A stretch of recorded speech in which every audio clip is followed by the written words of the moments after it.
nosotros tenemos en esta tarde al director ejecutivo de APEDI, el amigo de todos, Saúl Abreu. Bienvenido al patrón de la tarde, Saúl. Buenas tardes. Buenas tardes, Saúl. Proyecto de agua. Ese es un nuevo reto, Saúl. Bueno, ese es el tema mundial, ¿verdad? Sí. El agua.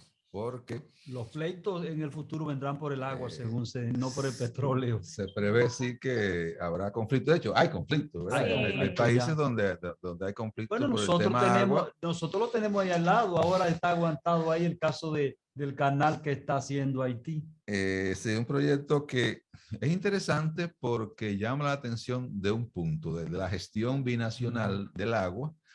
Y es algo que República Dominicana no le ha sacado el provecho que podría sacarle porque Haití depende mucho del agua que se produce en República Dominicana.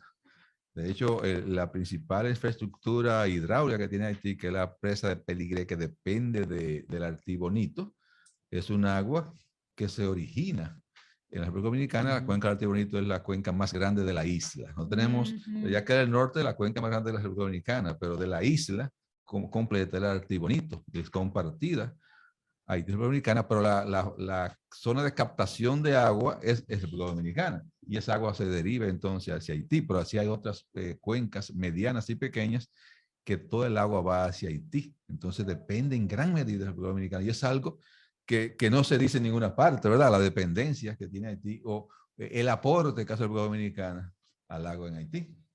Y con el tema del canal que se estaba construyendo, digo se estaba porque se anunció que no se va a seguir. Sí, no, y que estaba parado. Pero era un proyecto absurdo, o sea, que no iba a funcionar de ninguna forma. O sea, me pregunté, digo, bueno, los expertos que conocen el proyecto dicen la mejor solución es ni siquiera mencionar, que eso va a morir por sí solo, porque es un proyecto muy mal diseñado, muy mal concebido. En primer lugar, haciendo un canal que podría derivar 6 metros cúbicos por segundo en un río que en promedio ahí tiene menos de un metro, 0.5 metros cúbicos por segundo, con una pared en bloques verticales. Tú no haces un canal de riego en bloques verticales. Sí, hombre. Era como artesanal. Y un punto elevado que para poder llevar el agua hacia el canal y que se diera el agua ahí tenía que hacer un dique. Pero ¿qué sucede? ¿Cómo tú construyes un dique en un río que es binacional sin tomar territorio dominicano? Tienes que cruzar para anclar uno al lado del dique en territorio dominicano. Eso no iba a ser posible, ni se lo van a permitir. Entonces era un proyecto que por sí solo... Lo extraño, Saúl, de esto es que el presidente Jovenel Moïse, con la relación buena que tenía con República Dominicana, no había detenido esa construcción. Parece ser que él tenía poco control del gobierno, porque cuando llegaron las nuevas autoridades con este canciller Ariel Henry, inmediatamente suspendieron la continuidad de esa construcción. Sí, ese era un conflicto innecesario. O sea, el gobierno de Haití no debió, en primer lugar, iniciar un proyecto sin haber consultado previamente a las autoridades dominicanas y llegar a un acuerdo. Posiblemente se hubiese hecho un acuerdo que podría ser muy beneficioso para Haití. Porque de hecho, reitero, o sea, el dique tenía que anclarlo en territorio dominicano también.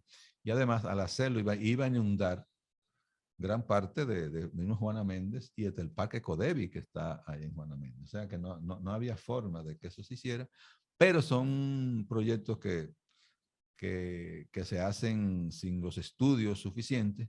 Pero reitero que si bien es un proyecto que se podía realizar, por lo menos pone el tema sobre la mesa para una discusión de una gestión binacional de la fuente de agua en la isla. Saúl, ustedes desarrollaron un proyecto en parte de la imagen corporativa y promoción que están haciendo del río Yaque con Johnny Ventura. Yo soy el Yaque, muy bonito. Johnny como una de las voces principales, Maridalia Hernández también, y de Santiago Samuel González. Y ese proyecto práctica lo terminan en un momento en que se produce el deceso del gran merenguero y productor de letras, autor de letras, Johnny Ventura. Cuéntanos un poquito la experiencia que vivieron con el Caballo Mayor. Fue algo muy, muy interesante. O sea, la idea de este proyecto nace del hecho de que el río Yaque del Norte tiene muchos problemas, sobre todo en el tema de la contaminación. y es algo conocido por casi todas las personas y tenemos buenos técnicos formados en estos temas, pero no veíamos una conexión de la gente a nivel general con el río Yaqui. O sea, que se preocupara por la situación del yaqui y de esa forma poder involucrarse en soluciones y hasta en demandas para que se le ponga atención al yaqui y se frene esa contaminación que afecta cada día.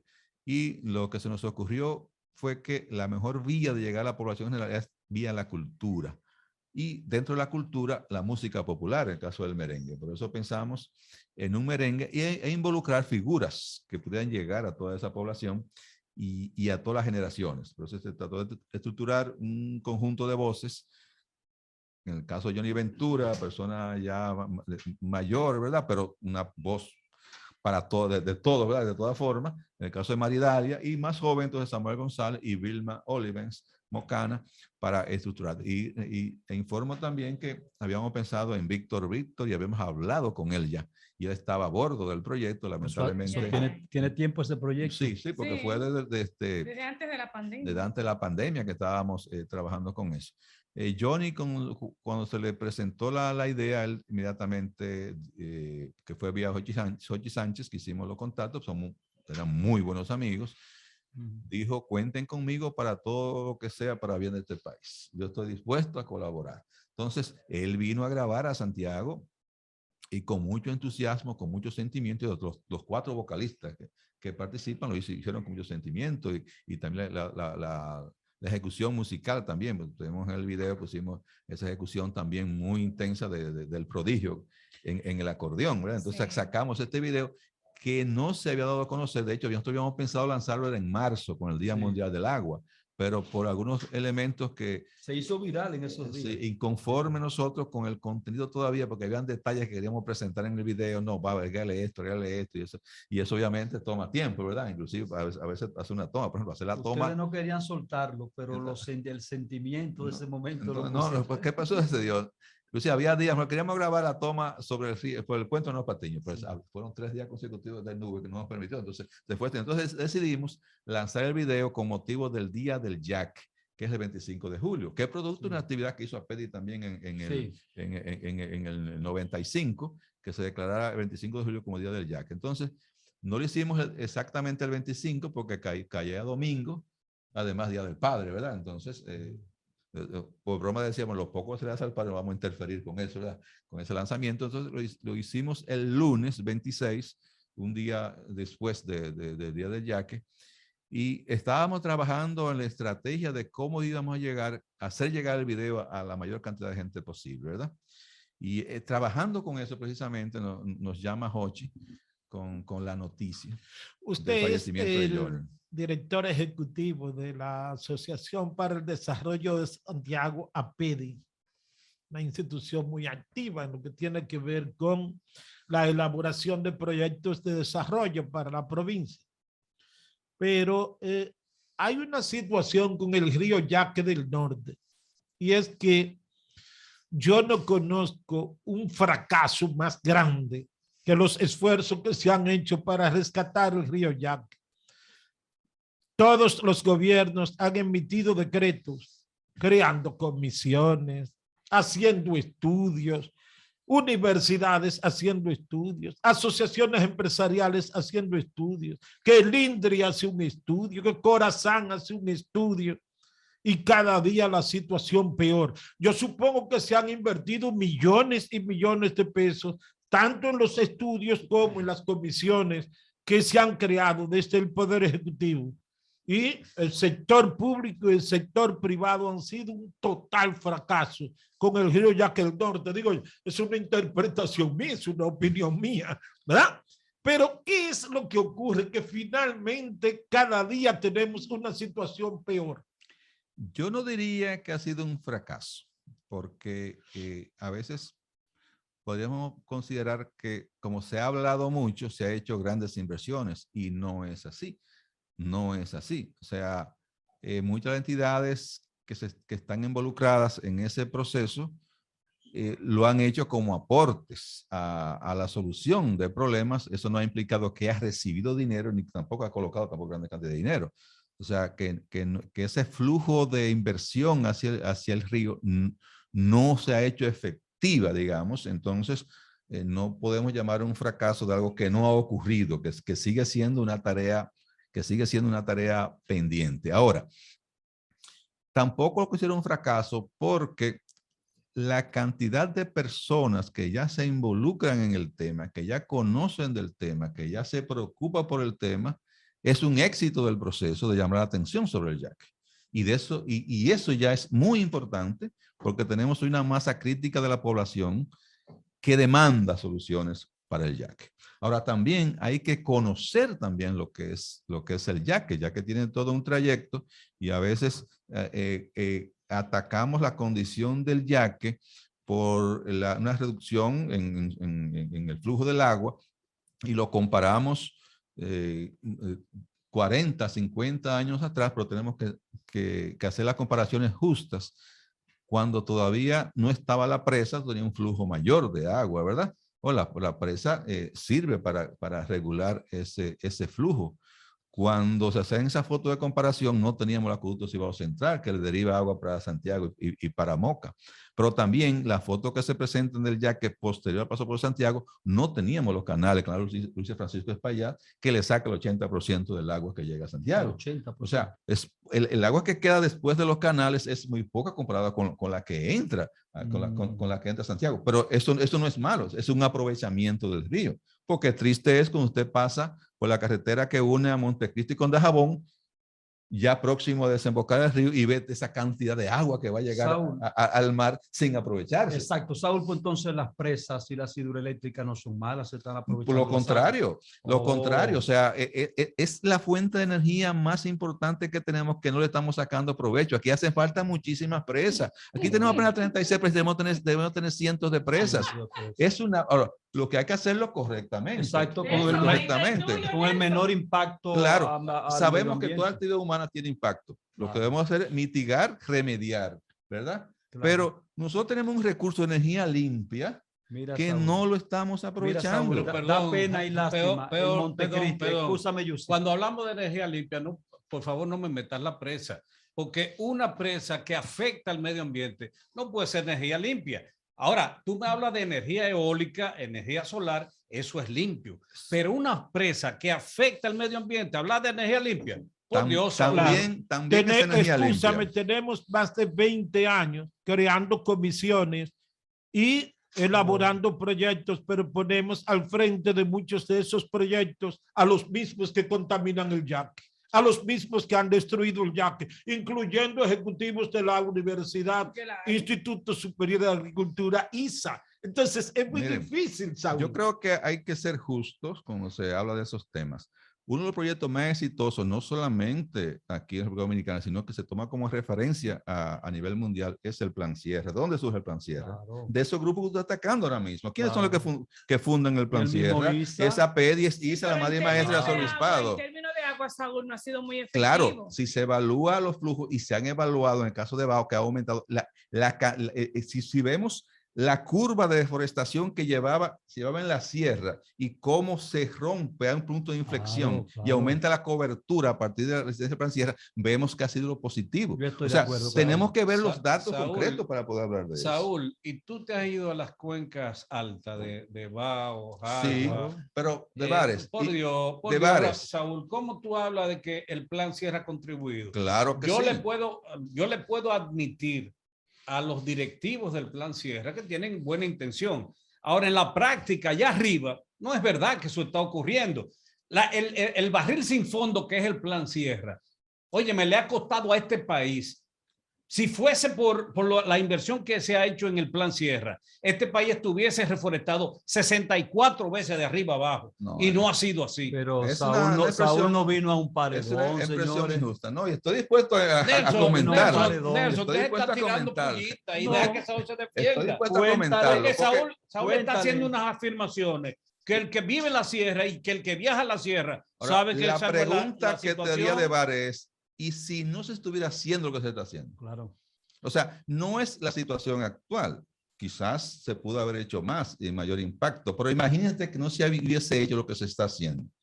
Entonces tenemos que comparar no lo que está estableciste, sino qué impacto ha tenido lo que se ha hecho y qué hubiese sido si no estuvieran esos proyectos. Saúl, Entonces, hay que, digamos, balancear esa parte y sobre todo un punto de vista también de optimismo. He comentado, de hecho, en estos días varias veces el tema.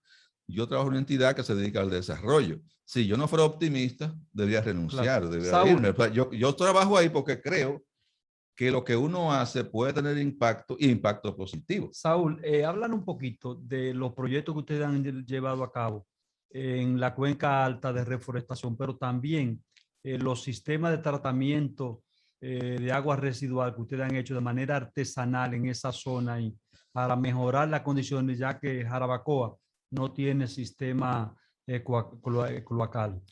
Sí, ese es un tema de mucha preocupación porque los dos temas básicos de gestión del agua, el tema de asegurar la cantidad de agua Claro. y luego la calidad del agua. Y mientras más agua utilizamos, pues más aguas residuales se producen y hay que tratarlas antes de llevarlas nuevamente a los cuerpos de agua. Y tenemos muchas comunidades y muchas instituciones que usan mucha agua y esa agua no es tratada por no contar con la infraestructura de tratamiento.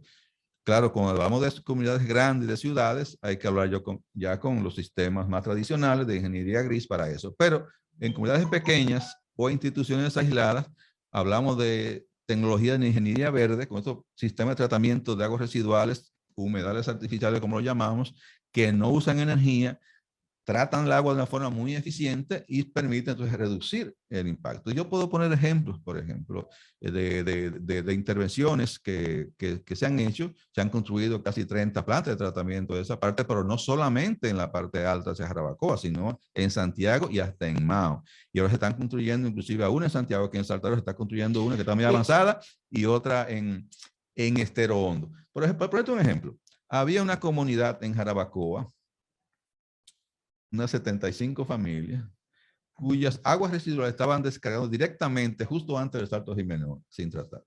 Si es una planta, eso está resuelto. Saúl, a propósito de la cuenca alta que menciona Yusi de Vares, del río Yaque del Norte, el proyecto al que el ex ministro de la presidencia, Gustavo Montalvo, se dedicó con tanto ahínco, un esfuerzo conjuntamente con el Plan Sierra. Este gobierno le ha dado seguimiento, se mantiene ese proyecto, tiene buenos resultados. ¿Cuál proyecto se refiere? Al que propició Gustavo Montalvo. Bueno, hay proyectos que propusió arriba, allá, con un tema de ecoturismo. Que estaba Inmaculada el Dames, proyecto creo, que me refiero es a la Comisión Presidencial.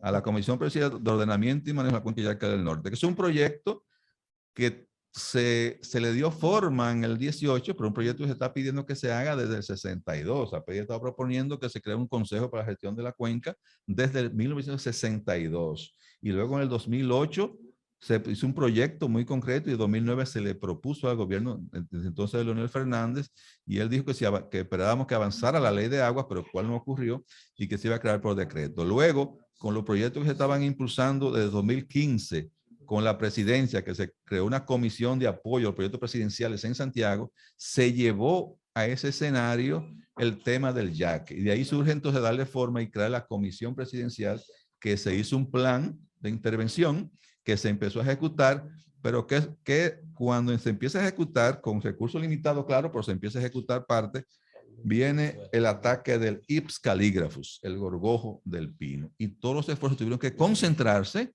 en atacar, controlar esa pandemia, porque esa pandemia pudo haber diezmado nuestros bosques de pino, que son los bosques en la cuenca de central, básicamente.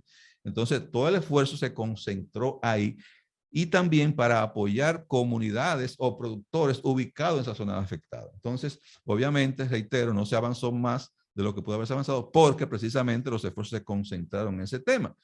Se controla el IPS, se controla esa parte, entonces entramos en dos pandemias, Saúl, en la política y en la pandemia del COVID, ¿verdad? También. Saúl, el Ips calígrafo está afectando desde los años 60 cuando fue reportado por aquel técnico del Sí. Cuerpo de Paz, Phillips. Sí. Y Monseñor Roquedame manejaba el Plan Sierra en ese tiempo. ¿Tú crees que el Plan Sierra debió esperar a que ahora les reapareciera un ataque de Lepsius calligraphus sin que antes hubiese introducido variedades endémicas para reforestar Tú tienes la dos sierra? Tipos de pinos aquí que son los que se trabaja, con el pino caribe y el pino occidentalis. Que es introducido, es de Honduras. El caso del occidentalis, que es el que tenemos, es criollo, sí. y es el que se trata de usar más porque es el que conserva mejor un sotobosque y un trabajo de ecosistemas. Es endémico. Pero en el caso del que más crece, más rápido crece, que es el caribea, que es el que más ha estado sembrando, porque realmente tenemos que repoblar.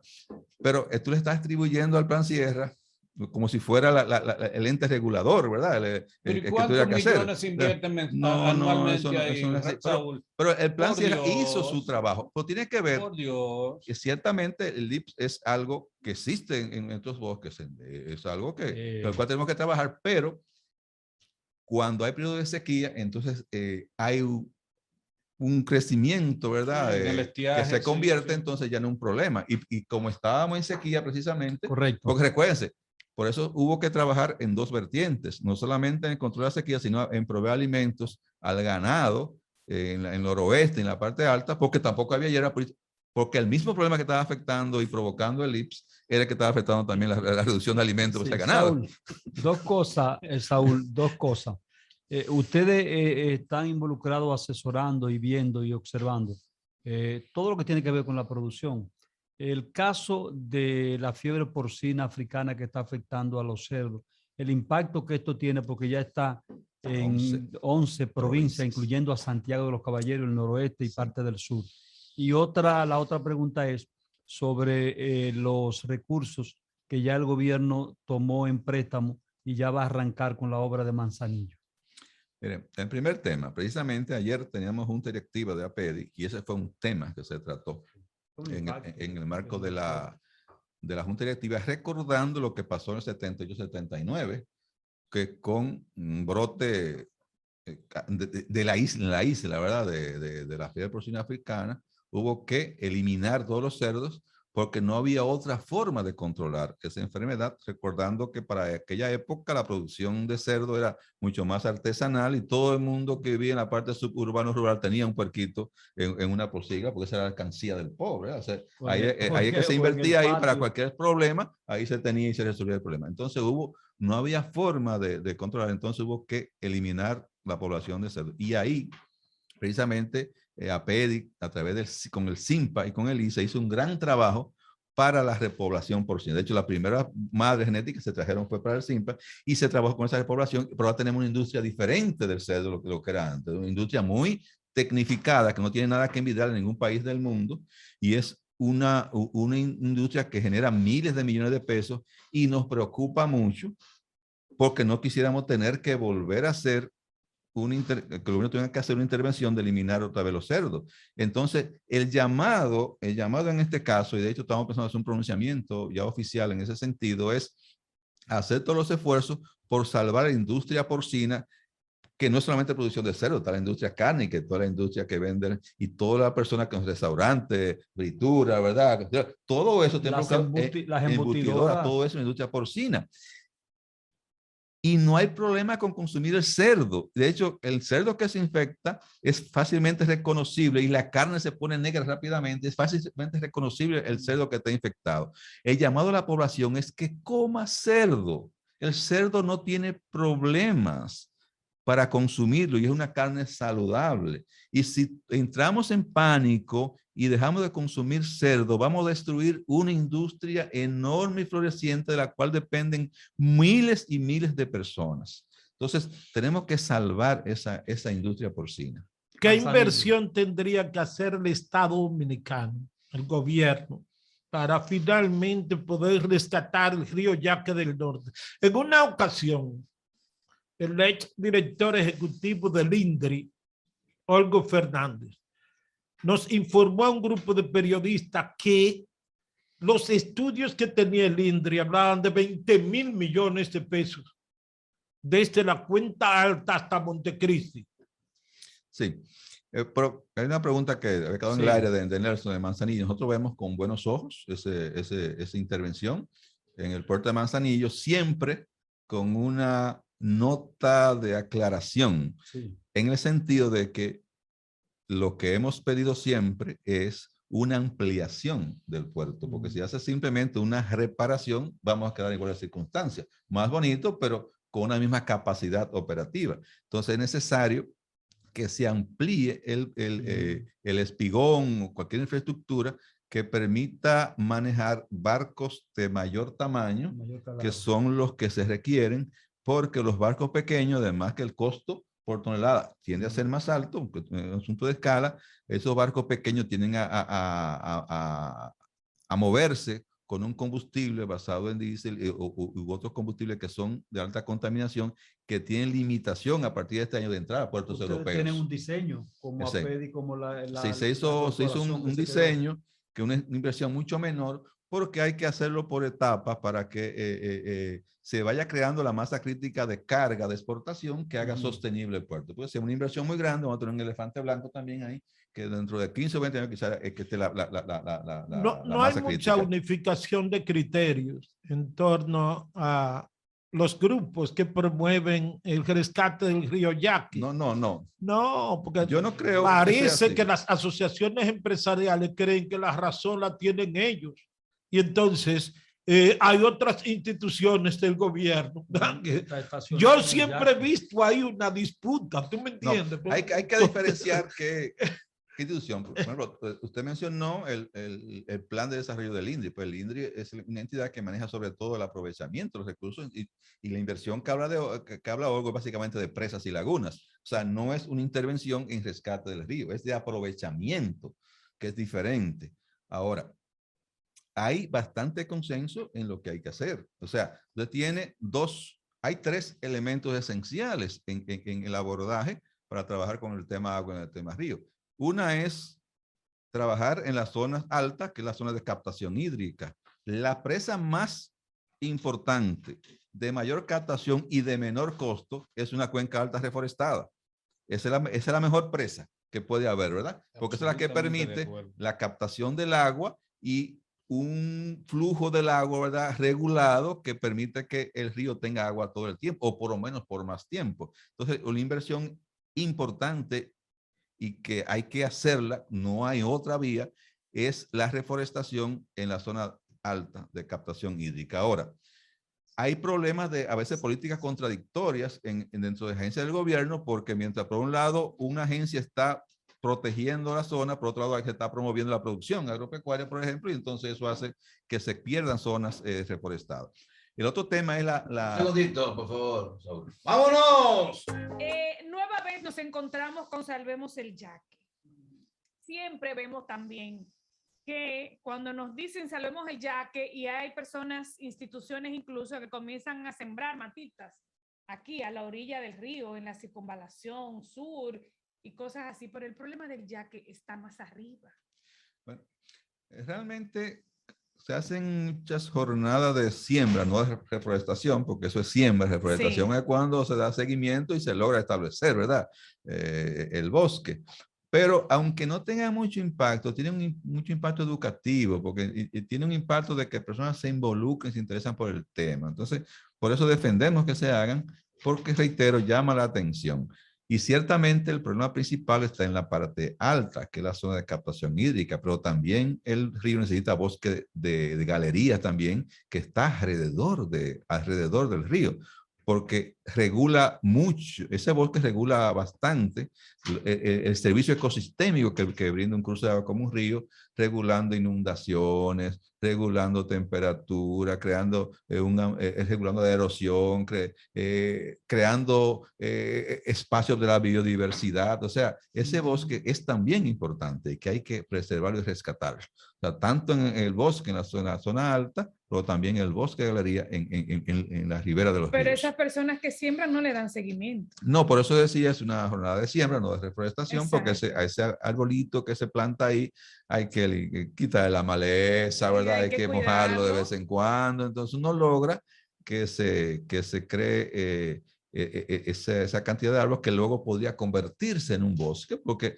también si tenemos muchos árboles juntos, eso tampoco es un bosque tiene estratos, tiene diferentes ecosistemas que se van creando, entonces hasta que se convierte en un bosque, pero se logra con el tiempo, porque tenemos muchos ejemplos. Aquí se han reforestado muchas zonas y la vemos ahí que ya se están construyendo el bosque. El ejemplo tenemos aquí tan cerca con el Parque Central, ¿verdad? Que era un aeropuerto y tenemos esa masa crítica de árboles que está convirtiéndose ya en bosques, que se puede. Y hay muchas zonas en la parte alta que se han restaurado. Pero hay una guerra permanente y el principal enemigo que tenemos en la parte alta es la ganadería de montaña.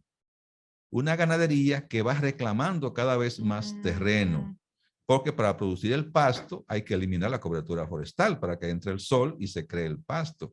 Entonces estamos perdiendo zonas de bosque por la expansión de la ganadería de montaña, que tiene muchos otros daños también, porque no solamente la pérdida de cobertura forestal, sino que ese ganado compacta la tierra y impide la infiltración, pero también la contaminación, porque los nitratos que se producen con las heces y con la orina de las vacas, también eso va a la fuente de agua y nuestros acueductos no tienen sistema para eliminar esos nitratos. Mire, entonces, que yo di hay una diferentes caminata en estos días en elementos una montaña y habían más de 100 cabezas de ganado. ¿Tú recuerdas quién fomentó el ganado en la montaña?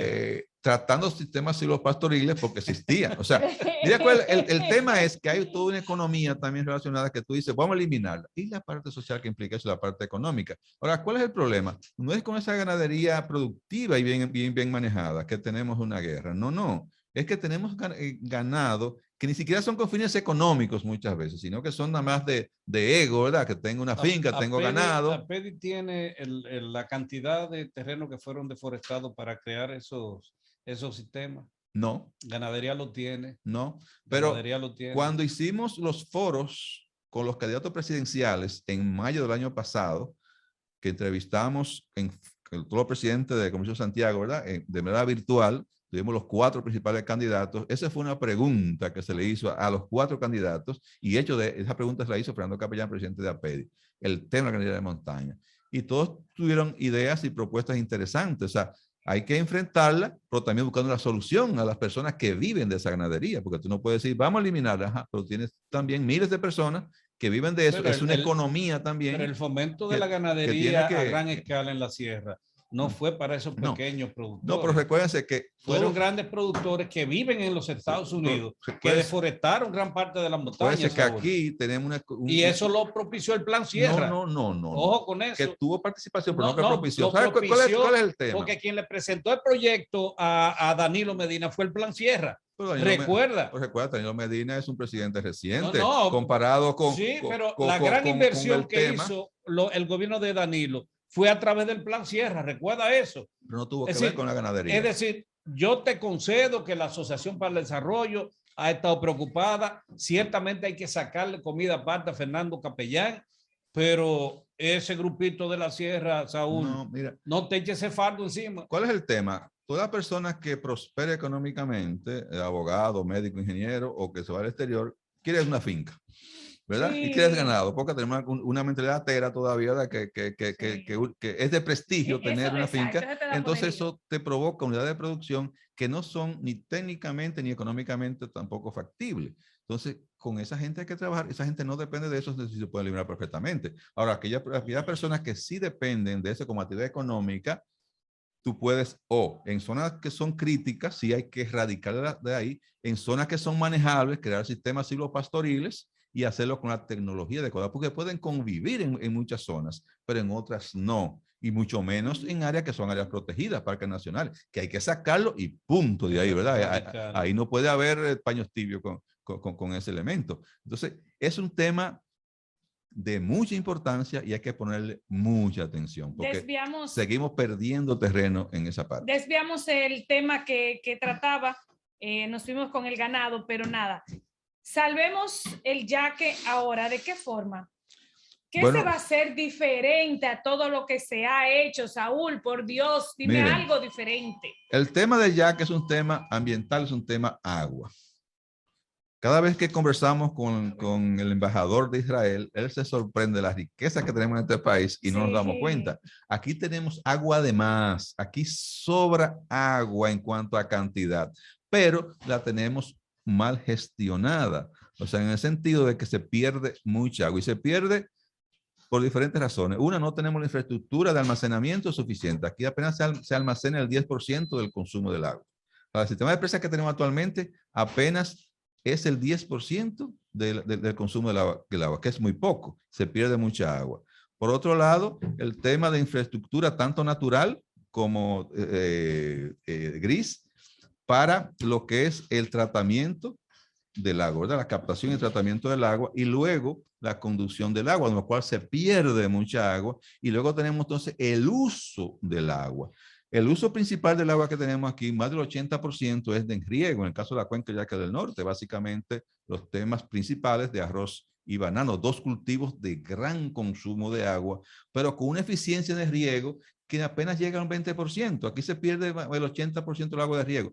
Entonces, para consumo humano, apenas 5% el agua de la cuenca y tú tienes 80% para riego con un 20% de eficiencia. Si uno lograra un 10% de incremento de eficiencia en el riego, liberamos el doble de agua que se usa para consumo humano. Entonces, es un problema de gestión. Sí. ¿Verdad? Ahora, Saúl, ¿qué ustedes han hecho? Sí, Nelson, dame un chancecito para esa misma área. ¿Qué vamos a hacer entonces con la contaminación? Porque cuando estamos en las partes altas nos dicen, pueden tomar agua del río hasta, por ejemplo, si estamos por ejemplo, en Manabao, ¿verdad? Estamos allá arriba, en el Tetero, en esas partes. Pero cuando salimos de ahí, ya comenzamos a ver el desagüe de aguas negras, de inodoros, de industria. Entonces ahí comienza la contaminación de lo que nos llega a nosotros. De eso no hay forma de tratar la contaminación. Claro, hay un tema de ordenamiento territorial. O sea, usted puede hacer o no puede hacer esto en esta parte y aplicarlo. Ese es el primer elemento de solución. Hay ubicaciones de casas, industrias que no deberían estar ahí. O si se van a colocar ahí, tienen que ser con los sistemas de tratamiento necesarios para eso. Pero aquí tenemos muchas construcciones que se hacen sin ninguna autorización o se autorizan sin cumplir con todos los requisitos. Eso hay que detenerlo, obviamente. Cada vez que se aprueba un proyecto turístico, casa de cambio, esas cosas, tiene que tener una planta de tratamiento obligatoriamente. Que en la ciudad no hay, pero vamos a poner entonces ese proyecto cada vez que se aprueba uno.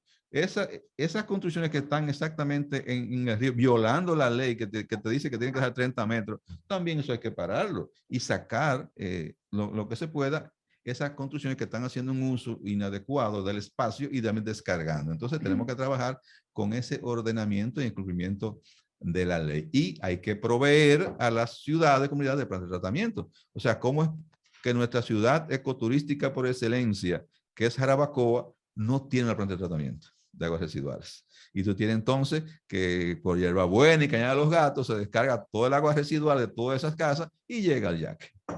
Entonces, está en proyecto, de hecho, está inclusive en el presupuesto, está en proyecto, pero la gente tiene que entender que eso va a crear una situación difícil también la construcción, porque abrir la ciudad para construir todas esas tuberías, eso no es nada fácil. O sea, los gobiernos se cuidan muchas veces de eso porque va a provocar protestas e incomodidades. Entonces, además, queremos algo ordenado, pero tenemos que pagar el precio de que esté ordenado. Saúl, ¿ustedes no han pensado en algo con relación a Montecristi y la desembocadura del Yaque que tira toda esa agua dulce al mar ahí? Desemboca en la parte más amplia y de mayor caudal del Yaque es en esa desembocadura. Sí, lo mismo ocurre en Manzanillo. Tú recibiste el agua de Amina, recibiste Guayubín, recibiste el Mao, o sea, que todos los ríos con mucha agua. Confluyen. Entonces lo que hay que hacer no es esperar que llegue allá, ahí no puede hacer mucho porque ya llegando y sobre todo en estos planos no hay forma de contenerlo, no hay forma de contenerlo. Lo que tienen que hacer entonces, hacer la infraestructura, aunque de Vara no le guste, de las presas necesarias en Amina, en Guayubín, en Mao, para que esa agua se utilice adecuadamente. Saúl, no es que no me guste, más presas. Es que pequeñas presas dan mejor resultado que grandes presas que van a sacarle el agua a comunidades enteras. Bueno, pero si tú haces pequeñas presas para producir energía para las comunidades, porque ese es el otro problema. se quiere grandes presas, pero ¿para qué? Para las grandes ciudades. Esos pueblos no tienen energía eléctrica, esos pueblos no tienen el agua. Yo estoy de acuerdo contigo, Debares. Inclusive hay un tema de esas ciudades que quieren esa agua, ¿verdad? Y esas condiciones, pero tienen que pagar por eso. Porque un tema crítico también que nosotros no estamos dando el valor que tiene el agua. Nosotros creemos que el agua viene de una llave que abrimos, pero para que esa agua llegue a esa llave, tiene que llover allá arriba. Tiene que estar las condiciones de que se capte esa agua, tiene que pasar por un río, tiene que haber una presa, tiene que haber tubería, tiene que llevar una planta de tratamiento de agua potable, con tubería luego para llegar entonces a esa casa. Y eso cuesta, y entonces hay que pagar por esa agua para tener los recursos necesarios para la infraestructura y saneamiento y protección del agua. Entonces hay que valorizar el agua. Si queremos agua aquí en nuestra ciudad, tenemos que pagar que allá arriba se conserve esa agua. Y estoy de acuerdo con la pequeña presa. De hecho, hay muchas pequeñas presas que están construidas, muchas pequeñas hidroeléctricas que le dan energía permanente a comunidades pequeñas. Y el impacto es mínimo. Claro, y que se puede seguir haciendo. Con eso yo estoy totalmente de acuerdo. Estamos de acuerdo. Las pequeñas presas para las comunidades. Ahora, grandes presas para llevarse, hacerse de unos cuartos. Sí, pero tú puedes construir aquí 4 o 5 grandes presas y ya. No más de ahí, posiblemente. Ahora tú tienes muchas medianas y muchas pequeñas, entonces que sí que se pueden hacer. Saúl, pero escúchame, Nelson Peralta. La pasada semana el Congreso Nacional aprobó un préstamo de $100 millones para el proyecto La Cruz de Manzanillo. ¿Por qué ustedes ahora no aprovechan? Porque en el gobierno hay un descontrol total en este momento con el tema de los préstamos. ¿Por qué ustedes no consiguen un buen préstamo? Que el gobierno le apruebe un buen préstamo, algo así como el del proyecto La Cruz de Manzanillo. Con $100 millones se resuelve lo del río Yaqui. No se resuelve. Ni para empezar a eso. Es realmente, y no funciona así tampoco. O sea, el gobierno es el organismo regulador, también ejecutor de grandes inversiones. O sea, si un préstamo implica repagar, bueno, ¿con qué se va a pagar? ¿Qué flujo va a generar esa inversión para repagar ese préstamo? Para pagarlo. O sea, porque un préstamo implica eso, no es una donación. Y realmente, reitero, ese $1 millón que es para el puerto de Manzanillo, no es para la Cruz de Manzanillo, es para el puerto, es un préstamo. Es un proyecto que tiene muchos años, que no se concibió en esta administración. Eso viene de mucho atrás, porque para que el BID apruebe un préstamo y que llegue al Congreso, son 5, 6, 7 años de proceso para que se complete eso, porque el BID es bastante lento y muy quisquilloso en todo el proceso. Entonces, reitero, con $100 millones, eso da para empezar. Te lo planteo pero no hay forma, porque solamente, digamos, la planta de tratamiento de Jarabacoa debe costar más de $300 millones. Te lo planteo porque el gobierno en principio y los empresarios de Santiago hablaron de una alianza público-privada para la rehabilitación del muelle de Montecristi. Sí, parece que eso se cayó y terminamos en un préstamo del gobierno para rehabilitarlo. Lo que sucede es... ¿No se cayó la alianza público-privada? No. Hay que aclarar varias cosas. Hay 2 proyectos ahí. Hay varios enfoques y que se ha tratado, lamentablemente, sí, el grupo que se constituyó en el 2009-2010, la Corporación Portuaria del Atlántico, manejó el puerto por unos 18 meses, pero cuando entró el gobierno de Danilo Medina, pues eso fue eliminado, que fue realmente muy negativo porque impidió un desarrollo que estaba ya en curso y que a través de ese proceso había un plan ya de inversión y también se había logrado la certificación del puerto de Manzanillo con Estados Unidos que no estaba certificado. O sea, fue un gran avance. Lamentablemente, eso fue eliminado y el puerto entró en un proceso de receso y ese préstamo, un proyecto que tiene muchos años, reitero, se va avanzando y el gobierno tiene el control de los puertos porque siempre la infraestructura del puerto son proyectos estratégicos de seguridad nacional, no solamente económicos, y la alianza público-privada en términos conceptual, porque apenas fue el año pasado que se aprobó la alianza de público-privada. O sea, no teníamos tampoco un marco legal que regulara e incentivara eso. Eso es un proyecto reciente, Saúl, aprobación. Y siempre hemos insistido que el mejor enfoque sería una alianza público-privada con una participación accionaria y de gestión de los sectores de la región que le pondrá mucho más empeño al puerto, porque muchas personas creen que es una inversión en el puerto, es una inversión rentable. No es así. La inversión en el puerto, en el caso de Manzanillo, es una inversión de muy largo plazo que tardará muchos años en recuperarse y no es la mejor inversión para un empresario.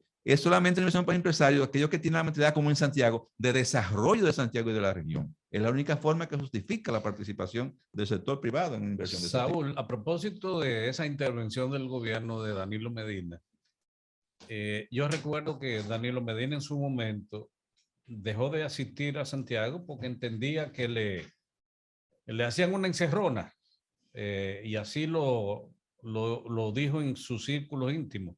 ¿Cómo siente el empresariado de Santiago la receptividad del presidente Abinader frente a los proyectos que se le plantean?